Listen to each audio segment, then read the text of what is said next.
వార్త మొదటి అధ్యాయము 18వ వచనం. యేసుక్రీస్తు జనన విధం ఎట్లనగా, ఆయన తల్లి అయిన మరియ యోసేపునకు ప్రధానము చేయబడిన తరువాత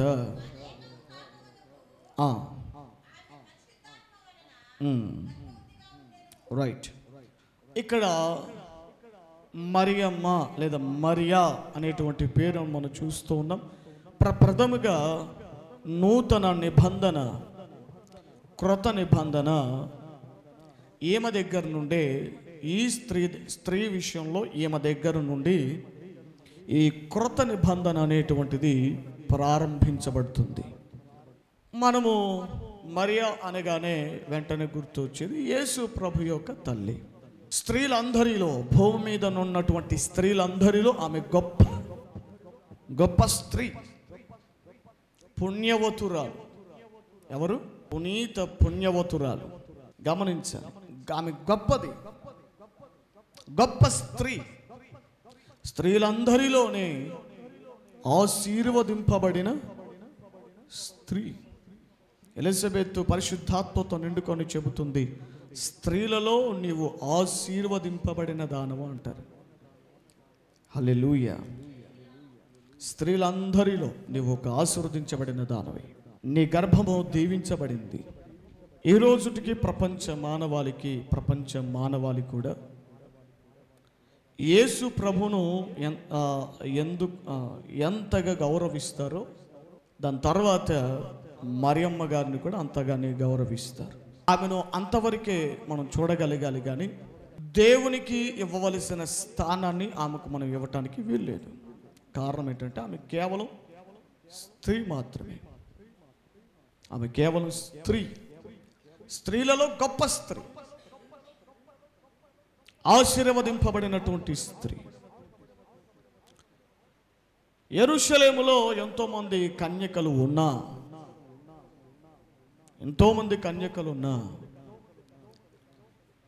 ఈ మరియా అనే ఈ మరియమ్మ గారిని దేవుడు ఎన్నుకోవడానికి, ఈ మరియమ్మ గారిని దేవుడు, ఆమె గర్భాన్ని దేవుడు ఎన్నుకోవడానికి అనేక కారణాలు ఉన్నాయి. అనేక కారణములలో ఒక కారణం, ఒక మాట చదువుదాం. ఆ మాట చదువుతున్నప్పుడు ఆమె యొక్క సమర్పణ, ఆమె యొక్క గొప్ప ధైర్యం, దేవుని కొరకు ఆమె తీసుకున్న నిర్ణయం ఎంత గొప్పదో ఆ ఒక్క మాటను బట్టి ఆమె లక్షణం ఎలాంటిదో మనం అర్థం చేసుకోవచ్చు. చూడండి లూకాసు వార్త మొదటి అధ్యాయం 37-38 వచనాలు. 37-38 వచనం. దేవుడు చెప్పిన ఏ మాట అయినను నిరర్ధకము కానేరదని ఆమెతో చెప్పెను. అందుకు మరియా, ఇదిగో ప్రభువు దాసురాలను, నీ మాట చొప్పున నాకు జరుగునుగాక నేను. చాలు, జాగ్రత్తగా ఆలకించండి. ఈ ఒక్క మాట మరియమ్మ గారిది ఎంత గొప్ప సమర్పణో, ఈ ఒక్క మాటలో ఆమె జీవితం మొత్తం. ఈ మాట చెప్పటానికి ఆమె ఎంత త్యాగం చేసిందో మనం జస్ట్గా మనం చదువుతున్నాం, కానీ ఈ మాటను మనము ధ్యానం చేయగలిగితే, ఈ మాటను మనము నిదానించి చదవగలిగితే చాలా సాధారణంగా అనిపిస్తుంది ఈ మాట.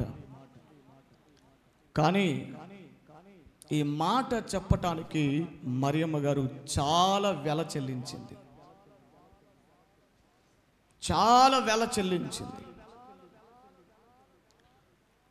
దేవుడు చెప్పిన ఏ మాట అయినను వ్యర్థము కాదు, నిరర్ధకము కాదు. ఏం చెప్పారు? దేవదూత మరియమ్మ గారి దగ్గరకు వచ్చి, మరియమ్మ, సర్వలోకాన్ని రక్షించే రక్షకుడు నీ గర్భములో పుట్టబోతున్నాడు. ఇశ్రాయేలీయులను విమోచించేటువంటి మెస్సయా, అభిషిక్తుడు నీ గర్భవాసమున ధరింపబోతున్నాడు, నీ గర్భవాసమున పుట్టబోతున్నాడు. సర్వలోక చక్రవర్తి నీ గర్భములోనికి రాబోతున్నాడు. సర్వోన్నతుని శక్తి నిన్ను కమ్ముకుంటుంది. ఇది పురుషుని వలన, మనుషుల వలన కలిగేది కాదు, పరిశుద్ధాత్మ వలన కలిగే కార్యం. ఇది దైవ సంబంధమైన కార్యం. దేవుడే స్వయంగా ఈ కార్యాన్ని నీ పట్ల జరిగిస్తున్నాడు మరియమ్మ అనే విషయం తెలియజేసినప్పుడు ఒక్కసారి ఆలోచన చేయండి. అంతవరకు తన కన్యత్వాన్ని కాపాడుకొని, తన పరిశుద్ధమైన జీవితాన్ని కాపాడుకొని అప్పుడే ఎంగేజ్మెంట్ అయ్యింది. అప్పుడే యోసేపు గారికి ప్రధానము చేయబడింది. ఒకవైపు ప్రధానము చేయబడింది, నూతనమైనటువంటి వివాహ దినము కొరకై సిద్ధపరచబడుతుంది. ఈలోగా దేవుడు చెప్పినటువంటి మాటను తీసుకోవడానికి కూడా ఒకసారి ఆలోచన చేయండి. వివాహం కాక మునుపే గర్భము దాల్చటం అంటే అది సాధారణమైన సంగతి కాదు. వివాహమైన తర్వాత గర్భమును దాల్చటం అది వేరే విషయం, అది వేరే అనుభవం. కానీ వివాహానికంటే ముందుగా ఆ దినములలో దానిని వ్యభిచారముగా, ఎవరితోనో ఈ పని చేసింది, ఇలాంటి స్త్రీలను బ్రతకనీయకూడదు అని ఆ దినములలో అలాంటి పని చేసేటువంటి వారిని రాళ్లతో మరి భయానకముగా చంపివేస్తారు. రాళ్లతో కొట్టి మరి చంపివేస్తారు. మరియమ్మ గారికి తెలియదా? తెలుసు. అయినా నీ మాట చొప్పున నాకు జరుగునుగాక. హల్లెలూయా. మరియమ్మ గారి మాట చెప్పటానికి చాలా వెల చెల్లించారనటానికి ఏ అతిశయోక్తి లేదు. తన స్థానంలో మరెవరో ఉన్నట్లయితే బహుశా ఈ నిర్ణయాన్ని ఎవరు తీసుకోరేమో, ఈ నిర్ణయం ఎవరు అంతగా అంగీకరించరేమో. దేవుని బిడ్డలారా, అప్పటి వరకు తన పరిశుద్ధమైన జీవితాన్ని కాపాడుకుని నా మరియ 10 మందిలో ఇదిగో ఈమె చాలా ఉత్తమురాలు, ఈ అమ్మాయి చాలా మంచి అమ్మాయి అని అప్పటి వరకు మంచి పేరును సంపాదించుకొని కాపాడుకుంటున్నటువంటి మరియ దేవుని విషయమై ఇప్పుడు నిందను అనుభవించాలి. దేవుని కొరకు ఇప్పుడు ఒక ప్రతికూల పరిస్థితుల్లోనికి వెళ్ళాలి. దేవుని విషయమై ఒక లోతైనటువంటి కష్టాల సుడిగుండములోనికి చేరాలి. ధైర్యం ఉందా? మరియమ్మ వెనుకంజ వేయకుండా, అటు ఇటు చూడకుండా చెప్పగలుగుతుంది, నీ మాట చొప్పున నాకు జరగాలి, జరిగి తీరాలి, ఏదేమైనా పర్వాలేదు. ఈ రాత్రి మాటలు వింటున్న ప్రియ దేవుని బిడ్డలారా, దేవుని కొరకు ఇలాంటి త్యాగము చేసే అనుభవం మన జీవితంలో ఉందా? ఎన్ని నష్టాలు కలిగినా పర్వాలేదు, ఎన్ని కష్టాలు వచ్చినా పర్వాలేదు, నాకు దేవుడు కావాలి, దేవుని చిత్తము నేను చేయాలి, దేవుని ఆలోచన మాత్రమే నేను చేయాలి అన్న ఒక రోషం, దేవుని కొరకు మనము నిలబడగలిగిన అనుభవం ఏదైనా మన జీవితంలో ఉన్నాయా? మరియా ఆ మాట చదువుతున్నప్పుడు చాలా సాధారణంగా అనిపిస్తుంది, కానీ ఆ మాట చెప్పటానికి మరియమ్మ గారు చాలా చాలా వెల చెల్లించారు. గర్భము దాల్చిందని తెలిస్తే ఒకవేళ పెళ్ళి రద్దవచ్చేమో. ఎంగేజ్మెంట్ అయ్యింది, ఎంగేజ్మెంట్లోనే ఇక ఎంగేజ్మెంట్ ఎందుకు వస్తారండి? ప్రధానం నిశ్చితార్థం ఎప్పుడు చేసుకుంటారు? దానికి ముందు అబ్బాయి తరపున వస్తారు. అమ్మాయి ఊరేంటి, ఏ వీధిలో ఉంటుంది, వచ్చిన తర్వాత వస్తారు. వచ్చిన తర్వాత అమ్మాయిని చూస్తారు, ఇల్లు వాకిలు చూస్తారు. ఏమండి, ఇద్దరు లోపల ఉంటారు, ముగ్గురు బయటికి వెళ్తారు. ఒకడు ఒక వీధిలోకి వెళ్తాడు, ఇంకొకడు వెనక వీధిలోకి వెళ్తాడు, ఇంకొకడు ముందు వీధిలోకి వెళ్తాడు. ఎందుకు? టీ కొట్టు షాపులు ఏడున్నాయని ఎత్తుకోవడానిక?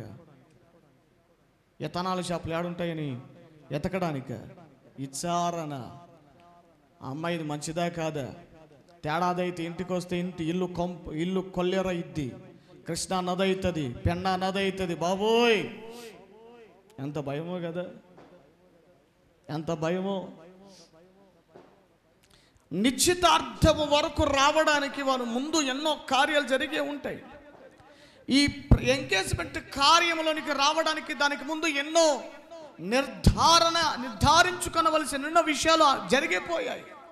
ఓకే, అందరూ చెప్పారు, ఊరి వారందరూ చెప్పారు, ఈ అమ్మాయి కన్యా, పురుషుని ఎరగనిది, పురుషుడే తెలియదు, లవ్ అంటేనే తెలియదు, లవ్ కొవ్వు లాంటిది, ఆ జోలికి పోయే అమ్మాయి కాదు.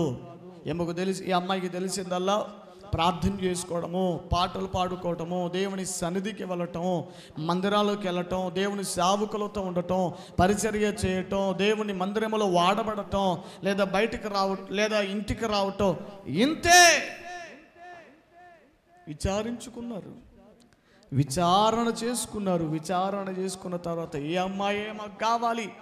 యోసేపు గారు ఇక ఈ అమ్మాయి నాకు కావాలి, ఇంకా ఏ అమ్మాయి కూడా నాకు అవసరం లేదని ఆ అమ్మాయిని, మరియమ్మ గారిని ఎన్నుకున్నారు. తర్వాత ఒక్కొక్కసారి అబ్బాయికి నచ్చినా చుట్టూ ఉన్న వాళ్ళకు నచ్చదు, అందరికీ నచ్చాలన్నమాట.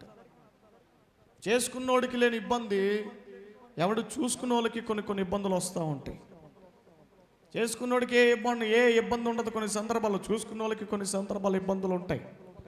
ఒరే, జడ బాగాలేదురా, చెవులు బాగాలేవురా, కళ్ళు ఒకటి పైకి ఉంది, ఒకటి కిందికి ఉందిరా, ఒక కాలు ముందుకుంది, ఒక కాలు వెనక్కుందిరా, ఒరే ఒక కాలు సైజు తక్కువ ఉందిరా, ముఖం నల్లగా ఉంది.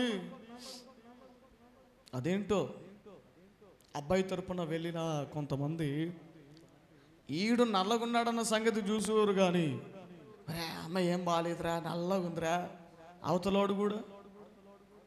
వాళ్ళు కూడా అబ్బాయి ఏం బాగా నల్లగా ఉన్నాడని వాళ్ళు కూడా అనుకుంటే, వీడి రంగు చూసుకోరు, ఏమంటే వీడి స్థాయిని చూసుకోరు, ఆ అమ్మాయి స్థాయి గురించి మాట్లాడతారు, అమ్మాయి కళ్ళల గురించి క్వశ్చన్ చేస్తూ ఉంటారు.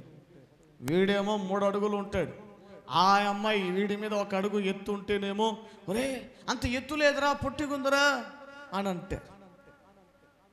కొన్ని సందర్భాలు అందరికీ నచ్చినా చేసుకున్నోడికి నచ్చదు. అందరికీ నచ్చుతుంది, కొన్నిసార్లు ఏడికి నచ్చదు.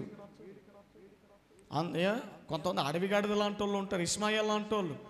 అందరి చేతులు విరుద్ధంగా, అందరి చేతులు ఒకవైపు ఉంటే ఈడు ఒకవైపుగా ఉంటుంది, అంటే విరుద్ధం అనమాట. అందరూ ఒకవైపు ఉంటే ఈడు ఒకవైపుగా ఉంటాడు, అందరు అవునంటే ఈడు కాదంటాడు, ఈడు కాదంటే అందరూ అవునంటారు. ఆ టైప్ ఉంటారు మనుషులు. ప్రియదేవుని బిడ్డలారా, బాబాయ్ కొన్ని పెళ్లి చూపులకు పోతే భలే విచిత్రమైన నిర్ణయాలు, విచిత్రమైన కారణాలు చెబుతూ ఉంటారు. ఏమండి, 22 సంవత్సరాల వయసులో ఒక అమ్మాయికి సంబంధాలు చూడటం ప్రారంభించారు. ఆ అమ్మాయి ఉద్యోగం చేస్తూ ఉంది. 22 సంవత్సరాల నుంచి సంబంధాలు చూడటం ప్రారంభిస్తూ ఫస్ట్ ఒక సంబంధం వస్తే ఆ అబ్బాయిని ఈ అమ్మాయిని రిజెక్ట్ చేసింది. ఎందుకంటే జుట్టు నల్లగా మెరవట్లేదంట. ఏమిటట? జుట్టు నల్లగా లేదట మంచిగా. ఇంకొకడు వస్తే ఏమండి, ఇది నుదురు 2 ఏమంటారు దీన్ని, 2 వేళ్ళ పైనే వెంట్రుకలు ఉండాలట. 3 వేళ్ళు దాటితే నుదురు అంత పైకి ఉండకూడదట వెంట్రుకలు, ఇంకా కొంచెం ఇంకా లోపలికే ఉండాలి. ఏమండి, బట్టతల ఉండకూడదు, కొంచెం హైట్ ఉండాలి, కొంచెం పర్సనాలిటీ ఉండాలి. ఇవన్నీ ఉంటే వాడు నిన్నెందుకు చేసుకుంటాడు? నీ దగ్గరికి ఎందుకు వస్తాడు? ఏమండి, విచిత్రమైనటువంటి కారణాలు, విచిత్రమైన ఆడు మంచోడా, ఆ అమ్మాయి మంచిదా, ప్రార్థనా పరురాలా? అబ్బో, ఇక మన క్రైస్తవుల్లో అయితే భక్తులు బయలుదేరుతారు. పాస్టర్ గారు, మాకు కులం అవసరం లేదండి, ఆ అమ్మాయి దగ్గర డబ్బు ఏం వద్దండి, కట్నం వద్దండి, ఏమి వద్దండి అని అంటారా? మాకు మంచి ప్రార్థనా పరురాలు మాకు కావాలండి, మాకు మంచి ఆత్మీయ విశ్వాసి, మా ఇంట్లో రోజు ప్రార్థన చేసే విశ్వాసి మాకు కావాలి పాస్టర్ గారు అని అంటారు. చివరాఖరికి పొలంలో పెట్టి బంధువుడు రామసుబ్బన్న ఎవడో ఒకడు వస్తాడు. ఇల్లు ఏం బాగుంది, బాలేదే అని ఒకడు పుల్లేస్తాడు. పాస్టర్ గారు అంతా బాగానే ఉంది కానీ ఏమిటారండి నచ్చలేదు, దేవుని చిత్తం కాదేమో, ఏది అడగకుండానే, ప్రార్థన చేయకుండానే, దేవుడు జవాబు ఇవ్వకుండానే తెలిసిపోయిందట ఆమెకు. అప్పుడే తెలిసిపోయిందట దేవుని చిత్తం కాదని. ఇప్పుడు దేవుని బిడ్డలారా, యోసేపు గారు మరియమ్మను ప్రధానము చేసుకోవడానికి ఎంతగా విచారించుంటారు కదా, ఎంతగా ఆలోచనలు చేసి ఉంటారు కదా. అలాంటి అమ్మాయి ఏమండి ఒక్కసారిగా పురుషుని ప్రమేయం లేకుండా గర్భము దాల్చటం అంటే మరియమ్మ ఎంత వెల చెల్లించన్న మాట చెప్పడానికి. నీ మాట చొప్పున నాకు సర్వశక్తుడు మాట తప్పటం, దేవుడు చెప్పిన ఏ మాట అయినా నిరర్ధకము కాదు, కాకూడదు. నాదేముందండి, దేవుని మాటయే జరగాలి, దేవుని చిత్తమే జరగాలి, దేవుని నిర్ణయం మాత్రమే, దేవుని ఆలోచన మాత్రమే జరగాలి. ఇంత గొప్ప ఇదిగో రక్షణ భూమి మీద నా ద్వారా దేవుడు కలగజేయబోతా ఉంటే, ఇంత గొప్ప దేవుని కార్యానికి నేను ఎలా ఆటంకం కలగజేయాలి? నాకు అపనిందలు కలిగినా పర్వాలేదు, నాకు అపకీర్తి కలిగినా పర్వాలేదు, ఇన్ని నాళ్ళు దాచుకుంటూ వస్తున్నా, కాపాడుకుంటూ వస్తున్నా, నా పేరు పోయినా పర్వాలేదు, దేవుని చిత్తము జరగాలి. ఎంత గొప్ప నిర్ణయం, ఎంత గొప్ప నిర్ణయం దేవుని బిడ్డలారా. దేవుని కొరకు, దేవుని చిత్తం మాత్రమే నా పట్ల జరగాలి. ఎందుకు కదా మరియమ్మను దేవుడు ఎన్నుకుంది? ఎందుకు కాదా మరియమ్మ గర్భాన్ని దేవుడు ఆశీర్వదించింది? స్త్రీలలో నీవు ఆశీర్వదింపబడిన దానవని మొరకనే చెప్పలేదు కదా. ఓ Mariam sister, you are blessed in all women. స్త్రీలందరిలో నీవు ఆశీర్వదింపబడిన దానవి. ఎందుకు? ఎందుకు? సర్వలోక చక్రవర్తిగా నువ్వు తల్లివి. అసలు ఆ పేరు ఎంత ఘనమైనదండి, అసలు ఆ పేరే ఎంత ఉన్నతమైనది. యేసు తల్లి మరియమ్మ. ఏమండి, ఆమె యేసు తల్లి మరియా అని పిలిపించుకోవడానికి ఇష్టపడుతుంది, కానీ నేను యోసేపు భార్యను అని అనిపించుకోవడానికి ఇష్టపడట్లేదు. యోసేపు భార్య అనిపించుకోగలిగితే పెద్దగా శ్రమేం లేదు, శోధనేం లేదు, కష్టమేం లేదు. కానీ యేసు తల్లి మరియా అని అనిపించుకోవటానికి చాలా శ్రమ ఉంది. హల్లెలూయా. దేవుని బిడ్డలారా, కొన్ని సందర్భాలలో, కొన్ని సమయాలలో క్రైస్తవుడు అని అనిపించుకోవటానికి కొన్ని సందర్భాల కష్టాలు ఎదురవుతాయి. క్రైస్తవులం అని ప్రకటించుకోవడానికి కొన్ని నిందలు ఎదురవుతాయి. సిద్ధమైన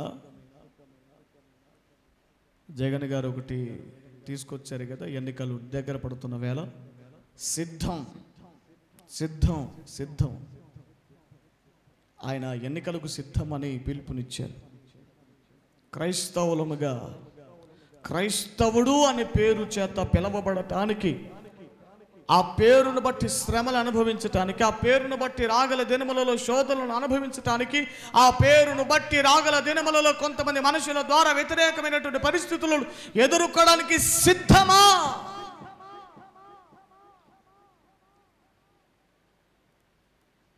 సిద్ధంగా ఉన్నామా? ఎలాంటి కష్టాలు ఎదురైనా, ఎలాంటి నష్టాలు ఎదురైనా నేను దేవుని బిడ్డను అనిపించుకోవటానికి మనం స్థిరపరచబడాలి. మోషే అంటాడు, ఐగుప్తు ధనము కంటే క్రీస్తు విషయమైన నింద, ధనము గొప్పది కాదు, క్రీస్తు నింద నాకు అది గొప్ప భాగ్యం. అదే నాకు వేళ, అదే నాకు గొప్పతనం. ఇదిగో ఐగుప్తు ప్రజలతో ఉండటం కంటే దేవుని ప్రజలతో కూడా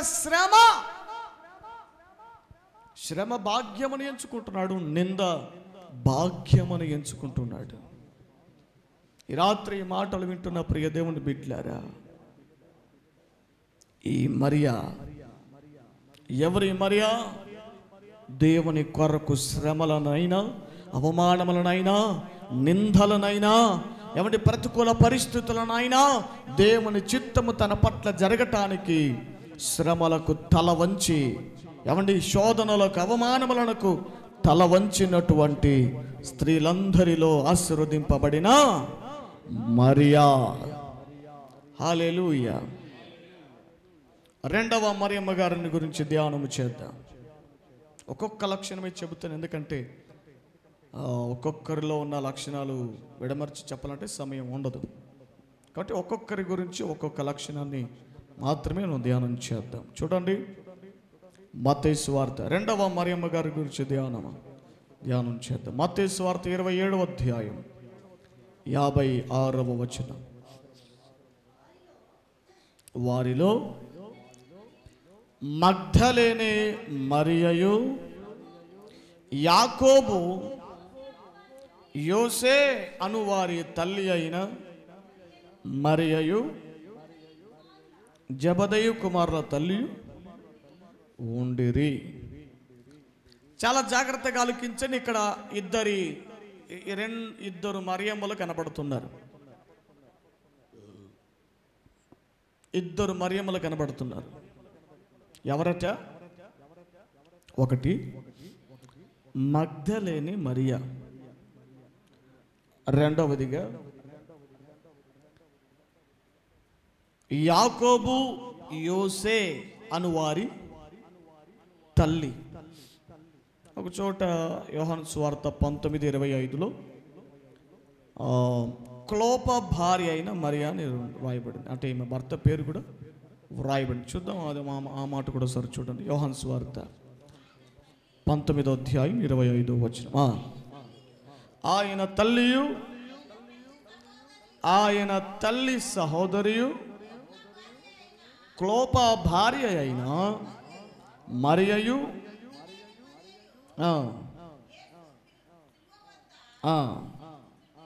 ఇప్పుడు ఇక్కడ ఇద్దరు, ఒక మరియమ్మ గురించి ధ్యానం చేసేసాం, అయిపోయింది. ఈ మిగతా ఇక్కడ ఇద్దరు మరియమ్మ గారులు ఉన్నారు. ఒకటి మగ్దలేని మరియా, రెండవదిగా క్లోప భార్య అయిన మరియమ్మ గారు. ఇక్కడ క్లోప భార్య అయిన మరియమ్మ గారి గురించి తెలియజేస్తారు. ఈమె ఎవరు, ఈమె గురించినటువంటి పెద్దగా ప్రస్తావన కానీ చరిత్ర కానీ పెద్ద లేదు, కానీ ఈ రెండు సందర్భాలలో మాత్రమే ఈమెను గురించినటువంటి కొంత వివరణ అనేది మనకు కనబడుతుంది. ప్రతిదేని బిడ్డలారా, వారు ఎక్కడి వారైనా, ఎచ్చటి వారైనా, వారు నిలిచి ఉన్న స్థలం ప్రాముఖ్యం. వారు ఎక్కడున్నారట? ఎక్కడున్నారట? సిలువ దగ్గర ఉన్నారట. సిలువ అంటే ఏమిటి? శ్రమ. సిలువ శ్రమలకు సాదృశ్యం. ప్రజలు ఎవరున్నారట? యేసు ప్రభు స్వయంగా పిలుచుకున్నటువంటి 12 మంది శిష్యులు కనబడలేదు, కానీ మధ్యలో ఏర్పరచబడిన యేసయ్యను ఆయనగా ప్రేమించినటువంటి స్త్రీలలో ఒకరు, అనేక మంది స్త్రీలలో ఒకరు మీ మరియమ్మ గారు. ఎవరి మరియా? క్లోప భార్య అయిన మరియా. ఈమెకు ఒక ఫ్యామిలీ ఉంది. ఇందాక మత్తయి సువార్తలో చదివినట్టు ఇద్దరు కొడుకులు ఉన్నారు, కానీ వారికి ఎవరికి ఇవ్వనటువంటి ప్రాధాన్యత యేసయ్యకు మొదటి ప్రాధాన్యతనిచ్చింది. ఎలా చెప్పగలవు ఈ మాటలంటే, ఏమండి, యేసు ప్రభు శ్రమలను అనుభవిస్తున్నప్పుడు, ఆ శిలువ యొద్ద వేదన పడుతున్నప్పుడు ఎవరు శిష్యులు కూడా ఎవరు లేరు. కానీ ఏమండి, ఈ మరియ మాత్రమే, ఈ తల్లిగారు మాత్రమే యేసు ప్రభు దగ్గర ఉన్నారట. ఆయన దగ్గర ఉన్న స్త్రీలలో ఈ మరియమ్మ గారు కూడా ఒక్కరు. పురుషులు అనేక మంది విడిచిపెట్టి వెళ్ళిపోయారు. ఈమె కుమారులు కూడా ఏమండి యేసు ప్రభుని విడిచిపెట్టి వెళ్ళిపోయారు. యేసు ప్రభు కోసం ఆయన శ్రమ పడుతుంటే, ఆయన వేదన పడుతుంటే, ఆయనతో కూడా శ్రమలో పాలు పంపులు పొందినటువంటి వారు ఈమె ఒక్కటే. హల్లెలూయా. చాలామంది సంతోషములో కూడా ఉంటారు, ఆనందములో తోడుగా ఉంటారు, కొన్ని సందర్భాలలో సమృద్ధిలో తోడుగా ఉంటారు. ఏదైనా లాటరీ తగిలినప్పుడు ఆ విజయములో తోడుగా ఉంటారు. కొన్ని సందర్భాలలో కొంతమంది అన్ని కలిసి వచ్చినప్పుడు, అన్ని ఉన్నప్పుడు కూడా ఉంటారు. కానీ ఏమీ లేనప్పుడు, శ్రమలు, శోధనలు, ఏమంటే కొన్ని కష్టాలు వచ్చినప్పుడు నిలిచి ఉండగలిగిన వారి గొప్పవారు. హల్లెలూయా. యేసు ప్రభు పిలుచుకున్నటువంటి 12 మంది శిష్యుల్లో ఆయనకు శ్రమ కలిగినప్పుడు, శిలువనెక్కించినప్పుడు ఎవరు ఆయనతో లేరు. కానీ కొంతమంది స్త్రీలలో ఈ మరియమ్మ గారు ఒకరు ఉన్నారట.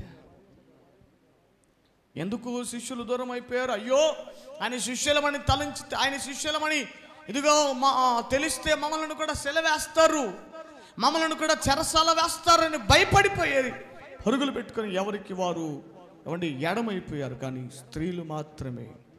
స్త్రీలలో వీరు మాత్రమే, ఈ మరియమ్మ గారు మాత్రమే ఆయన శ్రమలో కూడా నిలిచి ఉన్నారు. ఈ రాత్రి మాటలు వింటున్న వారులేరా, అన్ని వేళలో తోడుగుండటం గొప్ప విషయం అని అనుకోమాకండి. ఏమీ లేనప్పుడు తోడుగా నిలవటం గొప్ప సంగతి. భార్య భర్తకు తోడుగా నిలవాలి, భర్త భార్యకు తోడుగా నిలవాలి.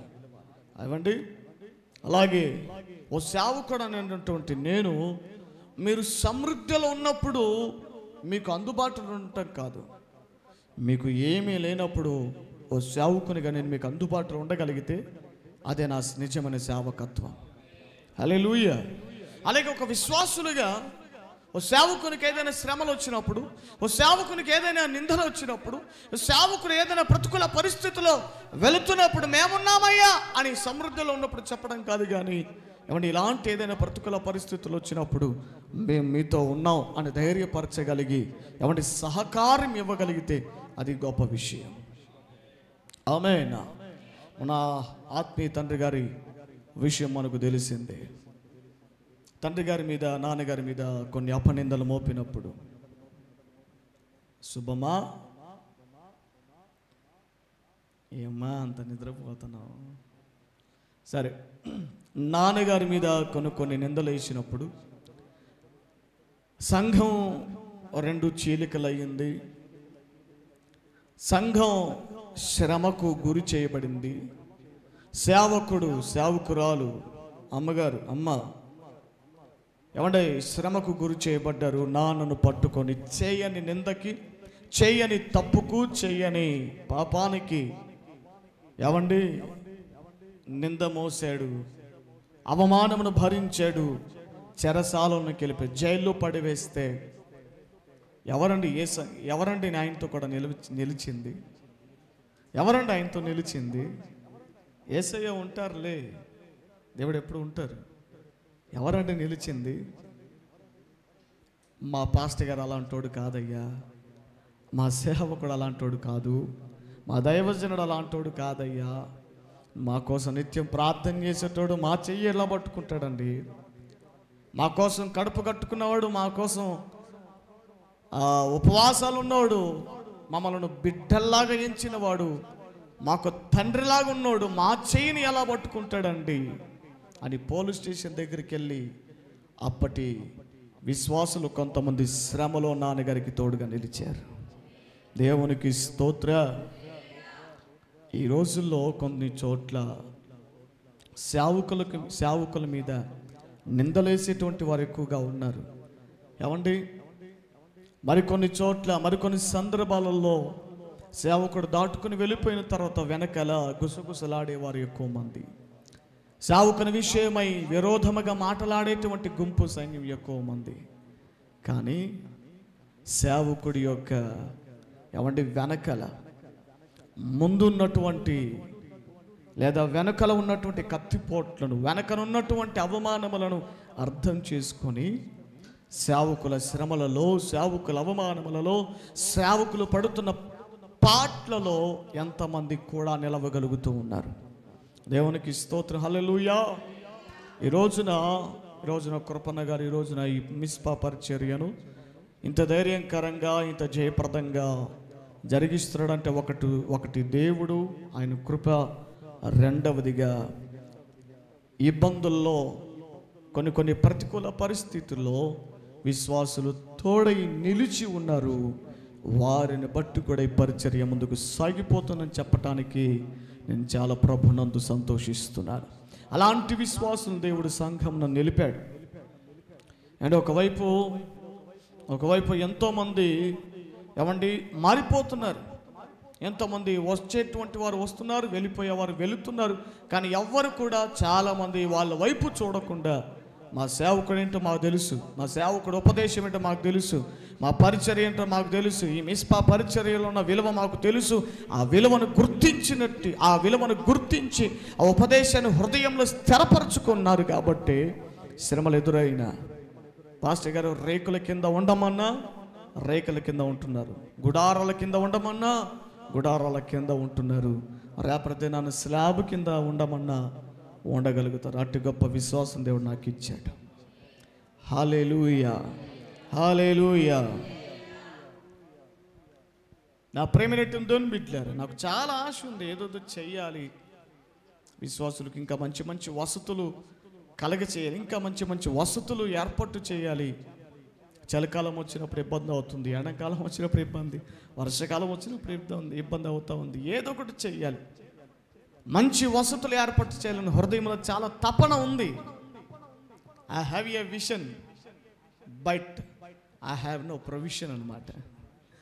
ఆశ ఉంది కానీ, దర్శనం ఉంది కానీ సహకారం లేదన్నమాట. అంటే వనరులు అంతగా లేవు. కానీ దేవుడు ఇస్తాడు, తప్పకుండా దేవుడు ఇస్తాడు. హల్లెలూయా.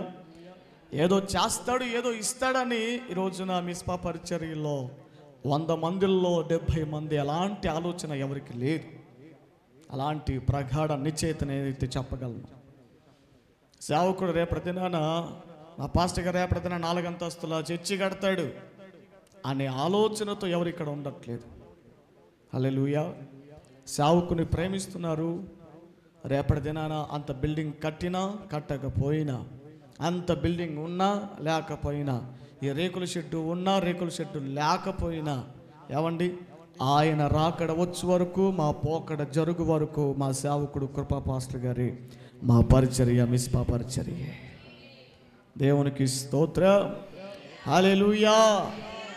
శ్రమలలో నిలిచి ఉన్న మరియా, ఒక మరియ ఏమో దేవుని కొరకు అవమానములనైనా అపనిందలనైనా భరించటానికి ఇష్టపడిన మరియా, ఇంకో మరియా ఏమో దేవుని శ్రమలో, ఏమండి యేసు ప్రభు అనుభవించిన శ్రమలో కూడా ఉన్నటువంటి మరియా. హల్లెలూయా, హల్లెలూయా. శ్రమలలో ఉండాలి. ఏదైనా సేవకుడు ఫలానా విషయంలో కష్టపడుతున్నాడు, అయ్యో మనం కూడా ఏదో ఒకటి చేయాలి. ధన రూపంలోనో, లేకపోతే వస్తువుల రూపంలోనో, లేకపోతే మనము చేయదగిన ధన రూపంలోనే కాదు, ధన రూపంలోనే చేయాలని కాదు కదా, ఏదో ఒక సహకారం సేవకునితో మేము కూడా ఉన్నామని తెలియచేయటానికి, ఈ పరిచర్యలేని కూడా ఒక పాలి భాగస్తుని తెలియచేయటానికి ఏదో ఒకటి. దేవునికి స్తోత్ర. ఎవరి మరియా? శ్రమలలో ఇబ్బందుల్లో కూడా ఉన్నటువంటి మరియా. ఆ తర్వాత అదే వచనాల్లో మనం చదివాం కదా, మగ్దలేనే. ఎవరి మరియా?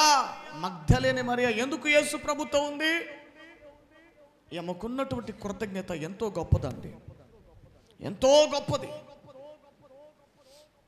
యేసు ప్రభు మరణించినప్పుడు ఉదయాన్నే యేసు ప్రభు మరణించిన మూడవ రోజున, మరణించిన మూడవ దినమున, ఆయన మరణించి 3 దినాలైంది, మూడవ దినమున ఇక ఆయన తిరిగి లేస్తాడు. ఆయన పునరుత్థానము చెందాడు.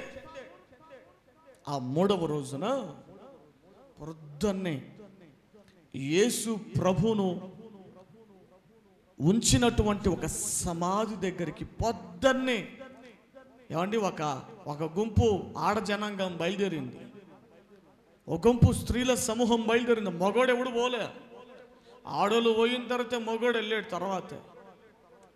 ఏమండి, కానీ ఫస్ట్ మొట్టమొదటిగా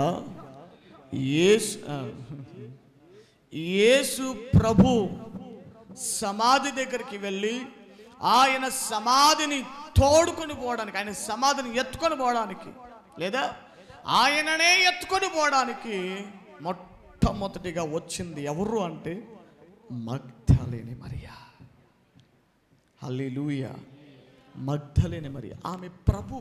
ఆమెకు ప్రభువు పట్ల ఆమెకున్న మనస్సు లేదా ఆమె ప్రేమ ఎంత గొప్పదంటే యేసు ప్రభు పునరుత్థానుడై తిరిగి లేచినప్పుడు ఏడుస్తున్న ఆమె దగ్గరికి వెళ్ళి మొట్టమొదటిగా ఆమె దగ్గరికి వెళ్ళి, మరియా, అమ్మా ఎందుకు ఏడుస్తున్నావు అని మగ్దలేని మరియతో పునరుత్థానము చెందిన మొదటి రోజే ప్రారంభ క్షణాల్లోనే ఆ మగ్దలేని మరియతో మాట్లాడిన దేవుడు.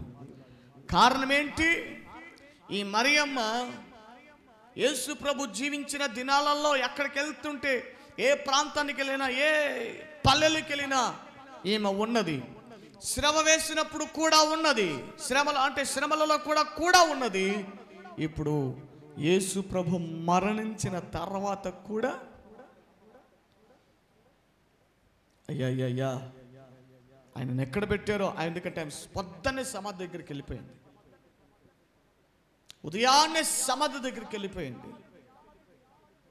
ఏమండి, వాస్తవానికి కొంచెం పొద్దు గుంకుతేనే సమాధులు ఉండే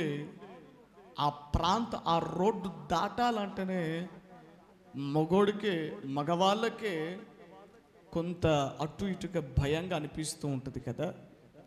ఒరే ఊరెనకలు రా, సమాధులు రా, చీకటి కాకముందే వెళ్ళిపోరా. చిమ్మ చీకట్లో అంధకారములో యేసు ప్రభు నాకు కావాలి. ఏం చేసుకుంటుంది? ఉత్త బాడీ తీసుకొని పోయి, ఉత్త శవాన్ని తీసుకుపోయి ఏం చేసుకుంటుంది? ఆమె బాధ అంతా, ఆమె మనసంతా గుండె నిండా యేసు ప్రభువే ఉన్నాడు. యేసు కోసం పరితపిస్తుంది, ఆయన కోసం. ఏమండి, ఆయన కొరకు ఉరకలెత్తుతుంది ఆమె మనసు, ఆమె హృదయం. ఆయన ఎక్కడున్నా, అందుకే ఆయన ఎక్కడున్నా ఆయనతో కలిసి వెళ్ళిపోయింది. పల్లెలకు వెళ్ళిపోయింది, పట్టణాలకు వెళ్ళిపోయింది. ఏమండి, వీలైతే మరణంలోనికి కూడా కలిసి వెళ్ళేదేమో, కాకపోతే అక్కడ అవకాశం లేదు. దేవుని బిడ్డలారా, ఎందుకంత ప్రేమ అంటే, ఏమండి, ఆమె జీవితంలో యేసు ప్రభు జరిగించిన ఒక అద్భుతమైన కార్యం. ఆ ఒక్క కార్యం వల్ల తన బ్రతుకంతటిని యేసయ్యకి ఇచ్చేసింది. ఏం చేశాడు యేసు ప్రభు? చూడండి, లూకా సువార్త 8వ అధ్యాయం 2వ వచనం. లూకా సువార్త 8వ అధ్యాయం 2వ వచనం. 12 మంది శిష్యులను, అపవిత్రాత్మలను, వ్యాధులను పోగొట్టబడిన కొందరు స్త్రీలను, అనగా 7 దయ్యాలు వదిలిపోయిన మగ్దలేనే అనబడిన మరియయు. ఏం చేస్తున్నారు వీళ్ళు? ఏం చేస్తున్నారు? 7 దయ్యాలు వదిలిపోయిన మగ్దలేనా అనబడిన మరియయు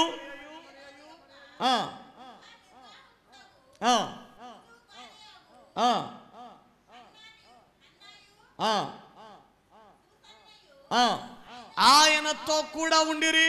3వ వచనం, వీరును ఇతరులనేకులను తమకు కలిగిన ఆస్తితో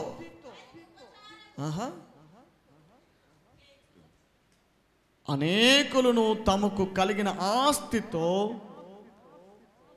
వారికి ఉపచారం అన్న చోట కింద ఏమని రాయబడింది? ఆయనకు ఉపచారం చేశారట. అంటే ఇప్పుడు యేసు ప్రభు ఎక్కడికైనా వెళ్ళాలంటే పెట్రోల్ ఎవరు పోయాలి?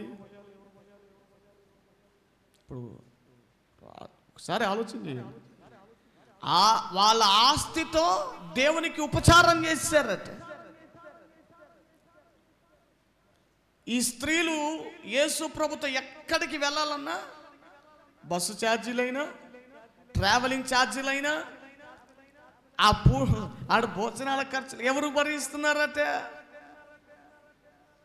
వాళ్ళలో ఒకటే, మిగతా వాళ్ళందరం పక్కన పెట్టండి, మగ్దలేని మరియ విషయమై చెబుతున్నాను. 7 దయ్యాలు పట్టినాయి. 1 కాదు, 2 కాదు. ఎన్ని దయ్యాలు? మార్తమ్మా మార్తా, ఎన్ని దయ్యాలు? మా 7 దయ్యాలు పట్టినాయి. ఎన్ని దయ్యాలు? 7. ఎన్ని మానంతమ్మా? 7 దయ్యాలు పట్టినాయి అన్నమాట. ఎవరికి? నీకా నాకా? మగ్దలేని మరియమ్మకు ఎన్ని దయ్యాలు పట్టాయి? 12, 16? అంతేనా? లెక్క కరెక్టేనా? 12 కాదుగా, 16 కాదుగా, ఎన్ని? అది దేవునికి స్తోత్రం. 7 దయ్యాలు పట్టినాయి. ఒక దయ్యం పడితేనే ఒకడికి పరిస్థితి ఎలా ఉంటాయో మన సంఘానికి పెద్దగా ఎడమరిచి చెప్పాల్సిన అవసరం లేదు. ఒకడికి ఒక దయ్యం పడితేనే ఆ పరిస్థితులు ఎలా ఉంటాయో, ఇంటిని ఎలా ఏమండి ఎంతగా ఫుట్బాల్ ఆడతాడో మనం చెప్పలేము. అలాంటిది ఈ స్త్రీలో 7 దయ్యాలు వచ్చినాయట. లూకాసు సువార్తలోనే ఒక చోట ఒక ఆమెకు 18 సంవత్సరాల నుంచి ఒక దయ్యం పట్టిందట. ఏ దయ్యం అది? బలహీనపరిచే దయ్యం. ఒకటే దయ్యం బలహీనం చేస్తూ ఉందట 18 ఏళ్ళుగా. అలాంటిది ఈమెలో ఉన్న దయ్యాలన్నీ అంటే ఒక్కొక్క బలహీనత పెట్టిన 7 దయ్యాలు ఎన్ని సంవత్సరాల నుంచి బాధపడిందో కదా, ఎన్ని సంవత్సరాలుగా వేదన పడిందో, ఎన్ని సంవత్సరాలుగా పవిత్రాత్మల చేత ఆమె వేధించబడిందో. ఏమండి, తరచుగా మనం చూస్తూ ఉంటాం కదండి, మన సంఘాల్లోనే ఎంతోమందికి దురాత్మలు పట్టినటువంటి వారు ఎంతమందిని మనం చూసాం. ఎలా తగ్గిపోవటం, ఏమండి ఎంత లా ఉండేదండి, ఎంత తగ్గిపోయిందో. అటుపైన 2022వ సంవత్సరంలో 21 రోజుల ఉపవాస ప్రార్థన కూటాలలో వేంపల వైపు నుంచి ఒక ఆమెను తీసుకొచ్చారు. వేంపలే వైపు నుంచి రమణమ్మ అనుకుంటాము పేరు కూడా. వాళ్ళ భర్త వాళ్ళ పిల్లలు పడిన పాట్లు ఎన్నన్నీ కాదు. ఫోటో చూపించారు. ఫోటోలో చాలా చక్కగా ఉంది ఆ తల్లి గారు. ఏమైందో తెలీదు, ఊరుకోరుకునే భర్తను చూస్తే నువ్వు నా భర్తవు కాదు, నా భర్త వేరే, వాడు వెళ్ళిపోయాడు, ఇది అది, నువ్వు దగ్గర రాకు, నన్ను ముట్టుకాకు, నా భర్తనే నేను ముట్టిని. కట్టుకున్న భర్తను పట్టుకొని ఆయన ఒకరోజు వచ్చిన తర్వాత చేయి పట్టుకుని బొడవడమని ఏడుస్తున్నాడు. ఏం చెప్పాలి? ఇదయ్యా నా కుటుంబ పరిస్థితి. ఉద్యోగం ఉంది, ఆస్తుంది, ఏమి లాభం? బ్రతుకు బాగోలేదు, మనశ్శాంతి లేదు. ఏమంటే ప్రార్థన చేశాం. 21 రోజుల్లోనే 21 రోజులు కాకుండా ముందే, ముగింపు కాకముందే సంపూర్ణంగా బాగైపోయింది ఆ తల్లి. స్వస్థపరిచి సంపూర్ణంగా విడుదల పొందింది. ఆ తర్వాత భర్తనే చెబుతా ఉన్నాడు, అయ్యా నా భార్య ఇంత సంతోషంగా ఉండటం నేనెప్పుడు చూడలేదండి.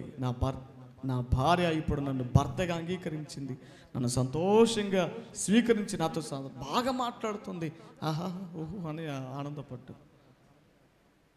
చూస్తూ ఉన్నాం కదా కొన్ని పరిస్థితులు. ఒక దయ్యం పడితేనే పరిస్థితులు ఎలా ఉంటే 7 దయ్యాలు పట్టినాయి, 7 దురాత్మలు పట్టినాయి అంటే పరిస్థితులు ఎంత విరోధముగా ఉంటాయో ఒకసారి ఆలోచన చేయండి. తన బ్రతుకు పరిస్థితులు ఎలా ఉంటాయో. కనికరం కలిగిన దేవుడు వారి ప్రాంతానికి వెళ్ళిన తర్వాత అక్కడ సంచారము చేయించి ఉండగా అపవిత్రాత్మలు పట్టినటువంటి వారు ఎంతోమంది స్త్రీలు ఆయన దగ్గరికి తేబడితే వారిలో ఈ మగ్దలేని మరియ కూడా ఒకటి. ఈమె ప్రభు దగ్గరకు వచ్చిన తర్వాత ప్రభు ఆజ్ఞాపించగా గద్దించగా ఆమెలో ఉన్నటువంటి 7 దయ్యాలు విడుదలయ్యాయి. బ్రతుకు నెమ్మది అయింది, బ్రతుకుకు సమాధానం దొరికింది, సంతోషం దొరికింది. ఇక ఆ నాట నుండి నా బ్రతుకుల నెమ్మదిలేని నా బ్రతుకు నాకు ఇదిగో మంచి సంతోషము సమాధానం ఇదిగో నెమ్మది అనుభవించాలని నా జీవితానికి ఈ ప్రభువు ఈ దేవుడు నాకు నెమ్మదినిచ్చాడు, ఈ యేసయ్య నా బ్రతుకును మార్చాడు అని యేసు పొరుపుకు చేతిలో 10,000 రూపాయలు పెట్టి 10,000 రూపాయలు కట్టబెట్టి వెళ్ళిపోవాలా, ఫ్యాన్లు చెల్లిపోలా, షాపులు చెల్లిపోలా, తన బ్రతుకుని ఇచ్చేసింది యేసయ్యకి. స్తోత్ర. దయ్యాలు వదిలిపోయిన తర్వాత ఆమె కూడా యేసు ప్రభుని వదిలిపెట్టి వెళ్ళిపోలేదు. ఆ రోజు నుంచి పట్టుకుందట యేసయ్యని. హల్లెలూయా. యేసయ్యని పట్టేసుకుంది. ఇక నాకు ఆయనే నా సర్వస్వం, ఆయనే నా కన్ని అని యేసు ప్రభు ఎక్కడికి వెళ్ళినా ఆమె కూడా ఉన్నది.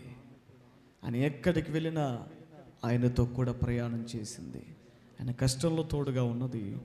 ఏమండి, ఎవరి ఈ మగ్దలేని మరియ అంటే కృతజ్ఞత కలిగిన మరియ. చెప్పండి, కృతజ్ఞత ఉందా ఈ రోజున?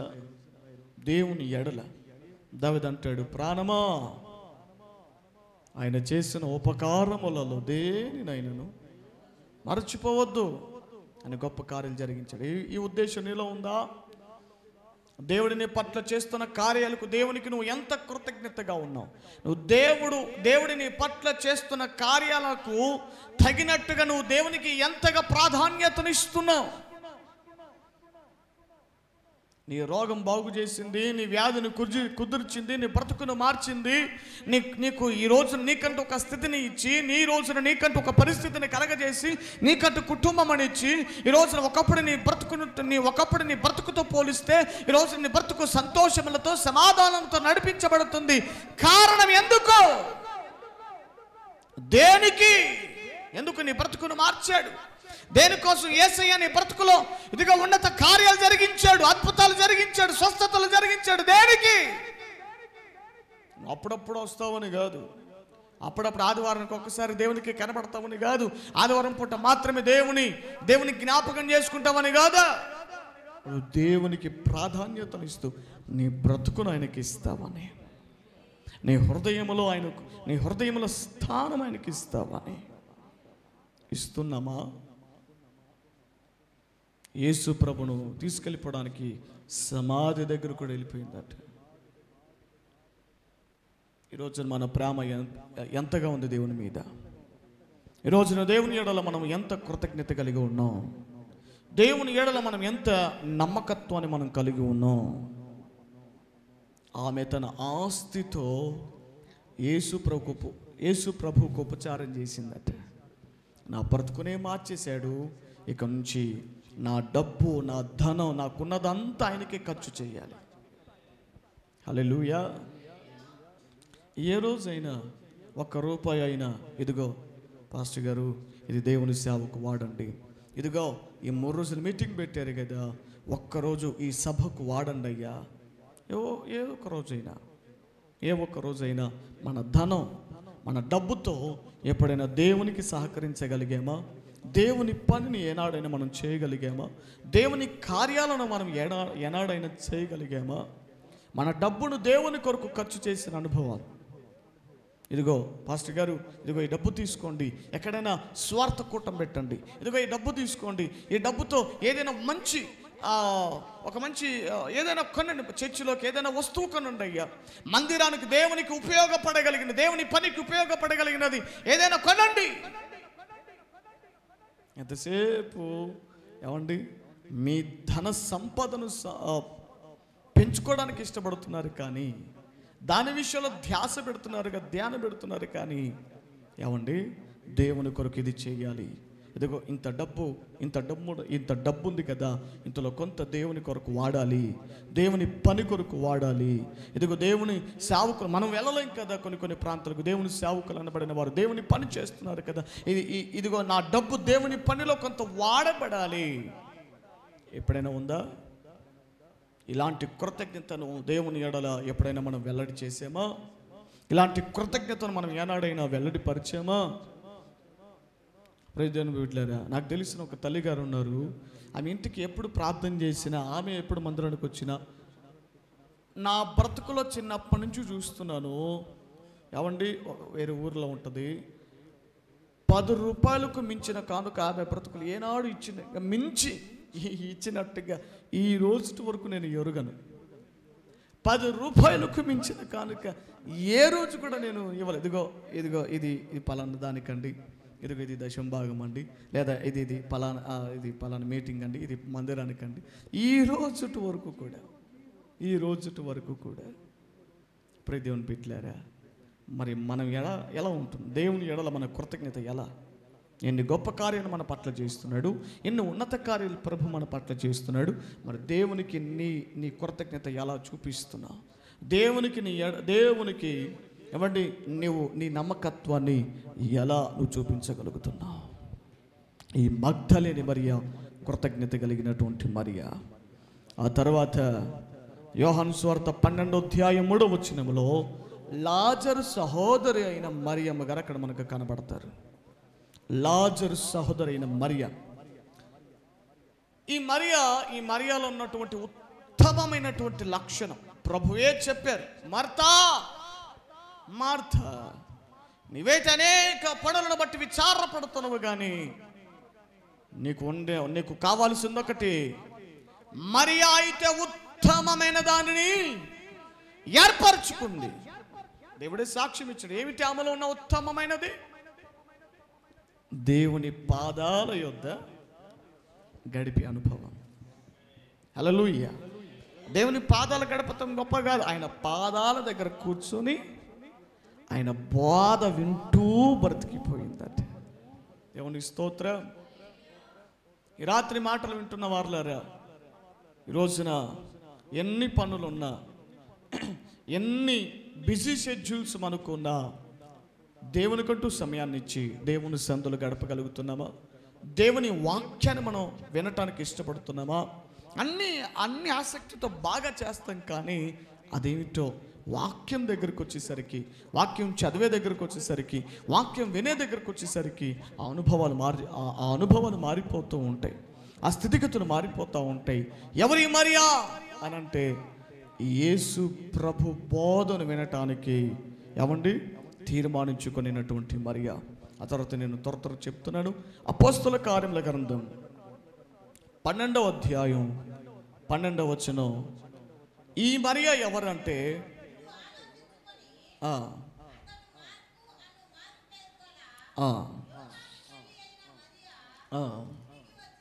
ఇంటికి వచ్చెను, అక్కడ అనేకులు కూడి ఎవరి మరియా అని అంటే ఏమండి ఒక మరియమ్మ గారు.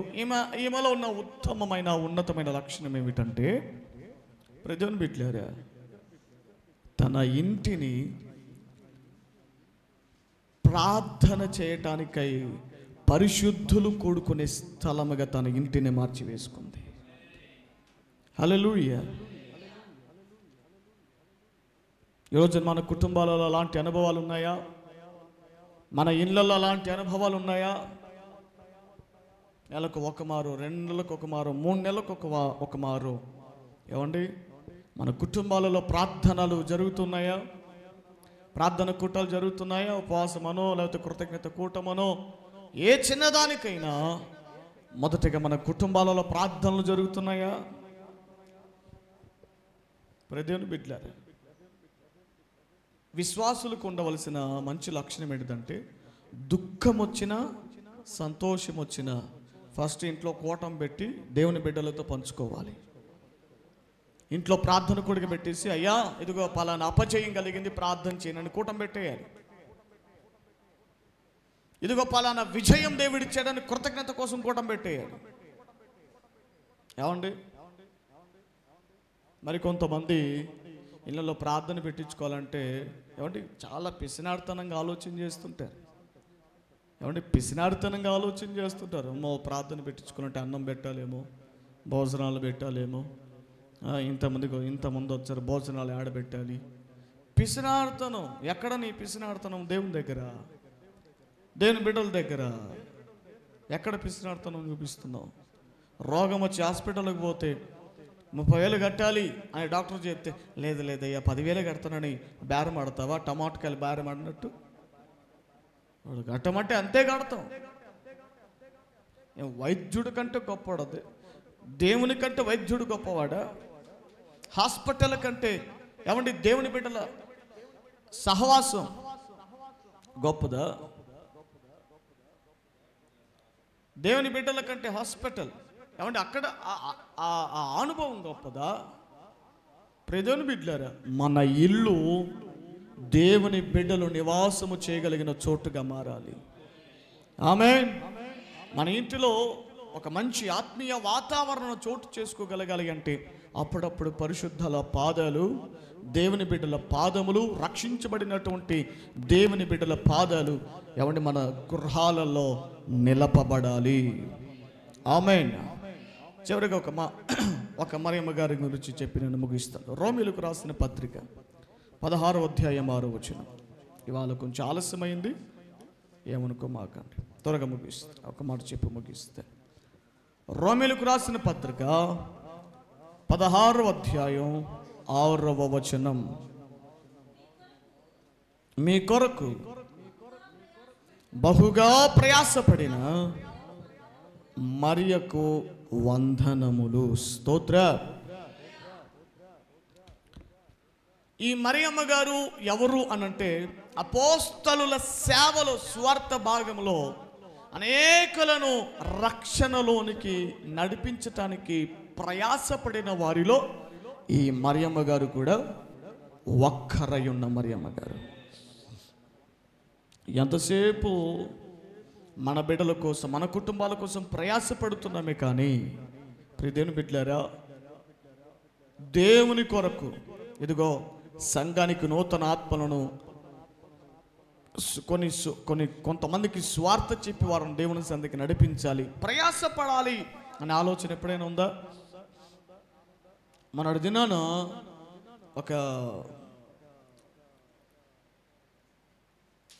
దినాన పరలోక అంద పండుగలకి ఫిలిప్ అయ్యగారు వచ్చారు కదా. మొదటి 2 రోజులు ఆ సేవకులే వాక్య పరిచర్య అందించారు. వారి అన్నగారు పరిశుద్ధ రాజు గారని విజయవాడ మవ ప్రాంతంలో వారి అన్నగారు, వారి ఇరువురు కలిసి అక్కడ సేవ పరిచర్యను కొనసాగిస్తూ ఉన్నారు. వారు మొన్నటి దినాన వాళ్ళ సభలు జరుగుతుంటే ఆన్లైన్లో 3 రోజులు కూడా పార్టిసిపేట్ అయ్యాం. అంటే అక్కడికి వెళ్ళి కాదు, ఆన్లైన్లో చూసినాం. చూస్తున్నప్పుడు చివరి రోజు వారి సంఘంలో 2 తల్లుల గురించి స్టేజ్ పైకి పిలిపించి సాక్ష్యం ఇప్పించాలని అనుకున్నాను. ఏమిటి వీళ్ళ సాక్ష్యం? ఏమైనా రోగాలు బాగైనాయేమో, లేకపోతే మంచిగా ఇల్లులు కట్టుకున్నారు, ఏదో సాక్ష్యం ఉంటుందని అనుకున్నాను. కానీ వారి సాక్ష్యం చాలా గొప్పగా అనిపించింది. ఏమండి, వారికి ఆ ఇద్దరు విశ్వాసులు భారం వహించి గత 2 సంవత్సరాలుగా ప్రతిరోజు ఏదో ఒక పల్లెకు వెళ్ళి, ఏదో ఒక ప్రాంతానికి వెళ్ళి ఇంటింటికి వెళ్ళి స్వార్థ ప్రకటిస్తున్నారట.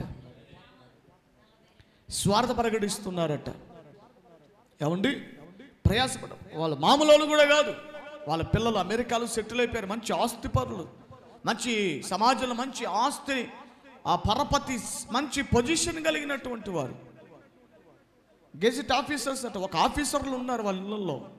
అలాంటి వారు ఏమండి సంఘంలోనికి నూతన ఆత్మలను తీసుకురావాలి, దేవుని కొరకు నూతన ఆత్మలను సంపాదించాలి, నశించిపోతున్న వారికి స్వార్థ ప్రకటించాలని వాళ్ళిద్దరూ భారం వహించి ఏమండి ప్రతిరోజు ఒక్కొక్క ఇంటికి ఏమండి కొన్ని ప్రాంతాలకు, ఊర్లకు, పల్లెలకు స్వార్థకి వెళ్ళటం. దాదాపుగా 40 చుట్టుపక్కల ఇప్పటి వరకు 46 గ్రామాలకు వెళ్ళారు. ఇప్పటి వరకు వ్యక్తిగతంగా పర్సనల్గా 5,000 మందికి స్వార్థ ప్రకటించారట. 5,000 మందికి స్వార్థ ప్రకటించారు పర్సనల్గా, కేవలం వ్యక్తిగతంగా.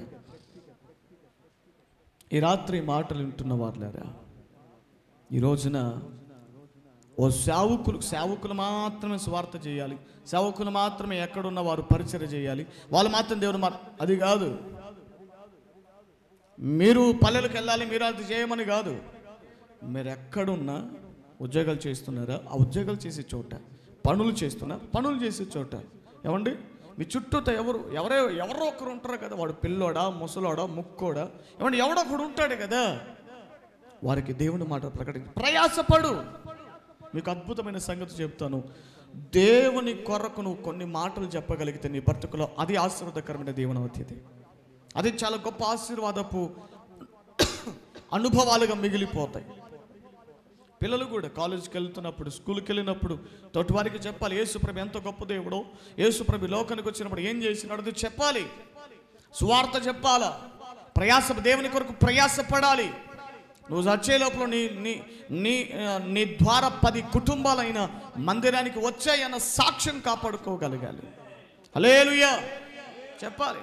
పనికిమాలిన పంచాయతీలు ముచ్చట్లు పెట్టుకునే బదులు యేసు ప్రభు, అయ్యా యేసు అయ్యా నేను ప్రేమిస్తున్నాడండి, యేసు ప్రభు నీ బ్రతుకును మారుస్తాడు, నీకు మంచి చేస్తాడండి, నీ కొరకు మరణించాడు, నీ కొరకు తిరిగి లేచాడు, రాబోతున్నాడు. 3 ముక్కల మాటలు చాలు. ఒక రోజున ఆ మాటలు వారిని ఆలోచింపజేస్తాయి, పరిచర్యకి మందిరంలోనికి నడిపింపజేస్తాయి. హల్లెలూయా హల్లెలూయా. ప్రభునందు మన ప్రయాసం పడాలి, దేవుని కొరకు మనం ప్రయాసపడాలి, దేవుని కొరకు మనము ఏమండి ప్రయాసపడగలిగినటువంటి వారిగా నడిపించబడాలి. 6 మరియమ్మలు ఒక్కొక్కరి దగ్గర ఒక్కొక్క సాక్ష్యము ఏమంటే మనం ఈ రాత్రి మనం విని ఉన్నాం. ఏ మరియమ్మగా ఉండాలని ఆశపడుతున్నాం, ఏ లక్షణం కలిగినటువంటి మరియమ్మల వలె మనం బ్రతకాలని ఆశపడుతున్నారో ఏమండి ప్రార్థన చేసుకుందాం. ప్రార్థనలో ఒక తీర్మానం చేసుకొని ముందుకు నడిపించబడదాం.